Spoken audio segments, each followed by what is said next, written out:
Leo tulikuwa na kikao cha kupitia utafiti kuhusu viashiria vinavyosababisha watoto kuzaliwa na uzito pungufu katika halmashauri yetu ya manispaa ya Temeke. Tumekuwa na mijadala kuhusiana na takwimu ambazo zimekusanywa katika vituo vyetu 7 ambavyo ndo tunafanyia huo utafiti.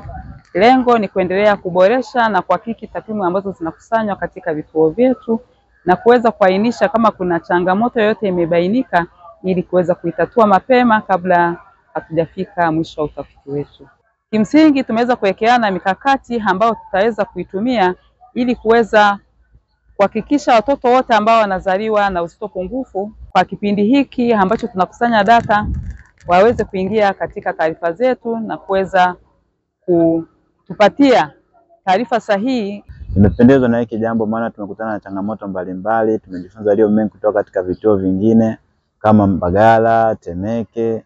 Wameonyesha idea zao pale na mawazo yao jinsi wanavyokumbana na kesi. Kwa hiyo kama mimi mtoa huduma afya Yombo Vituka Health Center nimejifunza yaliyo mengi juu ya watoto wanaozaliwa chini ya uzito mdogo. Kwa hiyo nipende kushukuru timu hii, nimefurahi sana kwa kuweza kukutana nayo, nimejifunza yaliyo mengi. Ni muhimu kufanywa follow up ama kufanywa ufuatiliaji kwa sababu inatusaidia sisi kama wakusanya taarifa ama researchers kuweza kujua ni wapi tumefanya vizuri ama ni wapi tuongeze nguvu ili kuweza kuleta matokeo mazuri katika ufanyaji wa research ama ukusanyaji wa taarifa zinazohusu research.